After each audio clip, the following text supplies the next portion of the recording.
Salut à tous, c'est Automatis YouTuber, j'espère que vous allez bien, moi ça va super. Aujourd'hui on se retrouve pour un nouvel épisode de la série Air Info. On commence tout de suite. Un Airbus A350 d'Air France percute des oiseaux au décollage. Le nez et le radar détruits. Un avion Air France entre Osaka au Japon et Paris a dû rebrousser chemin ce dimanche 28 mai, donc dimanche dernier. Le nez de l'Airbus A350 a été endommagé par un impact d'oiseau au décollage. Le Japon ouvre une enquête.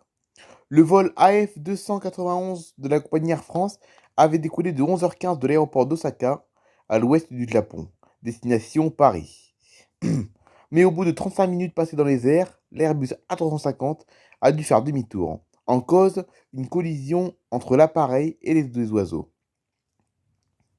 Selon les informations de l'agence de presse Kaidu, les radars météo ainsi que les indicateurs de vitesse dysfonctionnaient alors que l'équipage et les passagers alors que l'équipage et les passagers passaient au-dessus de l'océan Pacifique. Eh ben, et donc. Fort heureusement, aucun passager n'a été blessé, comme en témoigne. Oh, mais qu'est-ce que ça m'énerve les pubs, c'est pas possible. Pourquoi je peux pas. Oh, c'est à cause des pubs tout ça. Comme en témoignent plusieurs photos publiées sur les réseaux sociaux, on y voit le radome complètement enfoncé. Si les passagers ont certainement été transférés sur un autre vol, l'Airbus A350-900 d'Air France, immatriculé FYT, HYTO, HTYO, a quant à lui été transféré vers un atelier pour des réparations. Le vol AF 980 291 Osaka-Paris, prévu ce lundi, ne s'est pas effectué sur l'appareil endommagé, mais sur l'A350 FH FHTYL, précise Air France. Eh ben, et donc, vous avez vu ça, un avion qui était dérouté parce qu'il a percuté des oiseaux, quoi, au Japon. Pourquoi Air France réduit de 25% les vols de sa navette au départ de Paris, vers Paris, au départ de Toulouse? La fameuse navette qui fait la liaison Air France entre Toulouse-Blagnac et Orly va voir sa cadence diminuer pendant l'été 2023 à cause d'une baisse de fréquentation. C'est l'un des produits historiques d'Air France, mais la fameuse navette qui permet de rejoindre l'aéroport de Paris-Orly depuis Toulouse va réduire la voilure lors de ces prochains mois. En effet, la compagnie aérienne franco-néerlandaise, qui représente à elle seule plus d'un quart des vols de l'aéroport toulousain, a décidé de passer de 23 vols pendant l'hiver dernier à 16 vols quotidiens pendant l'été. Pour rappel, sur les 7 millions de voyageurs qui ont utilisé l'aéroport de Toulouse-Blagnac, 2,3 millions utilisaient les liaisons vers Paris, faisant d'elle, rappelons-le, la première ligne aérienne d'Europe. Car oui, la liaison entre Toulouse et Paris-Orly, c'est la première ligne aérienne d'Europe. C'est là où il y a eu le plus de monde. Les voyageurs d'affaires font défaut. Une décision qui s'explique tout simplement par une baisse de la fréquentation. Si nous avons réussi à retrouver les niveaux d'avant Covid, c'est avant tout grâce au long courrier, explique Sébastien Champion, directeur régional des ventes d'Air France à Toulouse. Et une catégorie de voyageurs fait particulièrement défaut, les voyageurs d'affaires. Une sensibilité au développement durable. On n'a toujours pas retrouvé 40% de cette clientèle, poursuit le responsable. De nombreuses raisons à cela étudiées, sondées, décryptées par la compagnie aérienne. D'abord le télétravail et les réunions en visio qui ont drastiquement réduit le nombre de déplacements professionnels. Mais aussi une sensibilité au développement durable qui rend les trajets en avion sur le réseau domestique presque obsolètes.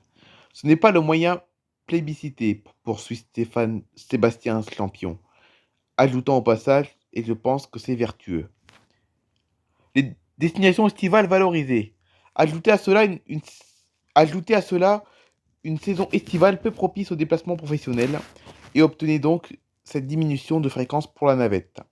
Malgré tout, Air France gardera ses liaisons au départ de Toulouse vers Paris-Charles de Gaulle, 9 par jour, mais aussi vers Amsterdam, où il y aura 4 vols par jour entre Toulouse et Amsterdam. Et Amsterdam qui est une ville qui se trouve aux Pays-Bas.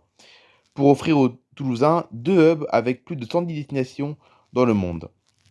Car si les affaires ne seront pas d'actualité, les vacances, elles, seront bien là. Et Air France accentuera également les vols vers l'Algérie, Alger et Oran, ou la Grèce, Athènes. Les gens ont toujours envie de voyager, conclut confiant le directeur régional de la compagnie. Donc vous avez vu, hein, les voyages d'affaires n'ont toujours pas retrouvé le niveau d'avant Covid, mais le tourisme, lui, l'a quasiment dépassé, hein. Le tourisme aujourd'hui, le tourisme en avion a bien repris alors que les voyages d'affaires, eux, sont encore très réduits encore pour le moment. L'aéroport Metz-Nancy vise 100 000 passagers cette année. Après une fréquentation en berne en 2022, l'aéroport régional de Metz-Nancy table sur 110 000 passagers cette année grâce à la réouverture des liaisons vers l'Algérie notamment. La région Grand Est, propriétaire de la structure, démarche actuellement 3 nouvelles compagnies. L'aéroport de Metz-Nancy va-t-elle réussir à surmonter l'épisode Covid? Le trafic passager en 2019, avant la crise sanitaire, était à 263 000 passagers. Il a chuté à 44 500 à 44 500 l'an passé. La région Grand Est, seul propriétaire de Lorraine Aéroport depuis 2011, vise une fréquentation de 110 000 passagers cette année. Objectif tout à fait tenable, selon Brigitte Torlotin, vice-présidente de la région Grand Est. Ce n'est pas de l'utopie, insiste l'élu en charge du transfrontalier, de l'Europe et de l'international, c'est du réalisme. On fait des budgets très très prudents. Pourquoi n'avons fait que 444 000 l'année dernière? C'est parce que les vols Air Algérie n'ont redémarré qu'en novembre 2022. Les 110 000, c'est sûr qu'on les fera. Les liaisons vers Alger, Constantine et Oran ont repris en effet le 31 octobre dernier après 2 ans et demi d'absence. À ces destinations s'ajoutent Marseille, Toulouse et Casablanca. Des tractations actuelles avec 3 compagnies aériennes. Le Grand Est négocie actuellement avec 3 nouvelles compagnies. Amelia, déjà présente à l'aéroport de Strasbourg, Luxair et Air Arabia, pour élargir son offre de vol à Lyon, Nice, la Corse et le Maroc. Brigitte Tortolin parle d'actions offensives. Si ces compagnies investissent effectivement Lorraine Aéroport, la région Grand Est entend solliciter les autres collectivités territoriales pour proposer des vols à prix attractifs. Elle subventionne l'équipement à hauteur d'1,5 million d'euros par an. L'aéroport emploie 53 personnes contre 79 en 2020. Elle agresse 3 agents à l'aéroport après s'être fait confisquer son jus de pomme. 2 des 3 agents agressés ont dû être hospitalisés. Une femme de 19 ans a été interpellée le 25 avril dernier, donc il y a plus d'un mois déjà, à l'aéroport de Phoenix, dans l'Arizona, qui est un État aux États-Unis. Au passage des contrôles de sécurité, elle n'a pas supporté que des agents lui confisquent un jus de pomme qu'elle venait d'acheter. La suspecte a commencé à délirer et à se montrer violente, indique USA Today, relayé par Capital. Elle a tenté de saisir le bac contenant ses affaires, malgré l'opposition d'un agent. Elle est ensuite montée sur la table de fouille et a frappé à la tête un salarié de l'aéroport qui tentait de l'arrêter avant de rouer de coups une 3e personne. Au total, 2 agents ont dû être hospitalisés. Libérée sous caution, la jeune femme a finalement été maîtrisée grâce à l'intervention d'autres voyageurs. Cette attaque physique non provoquée par nos employés est inacceptable, a indiqué l'agence aéroportuaire américaine dans un communiqué.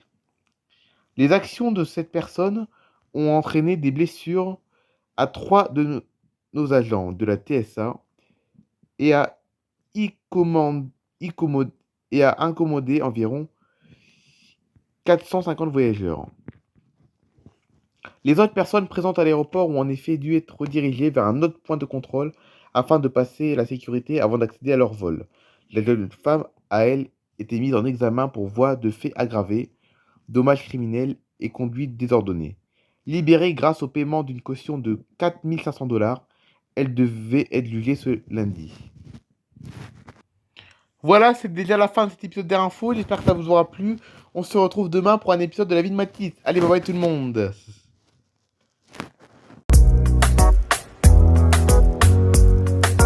Here's to the ones that we got. Cheers to the wish you were here, but you're not. Cause the dreams bring back all the memories of everything we've been through. Toast to the ones here today. Toast to the ones that we lost on the way. Cause the dreams bring back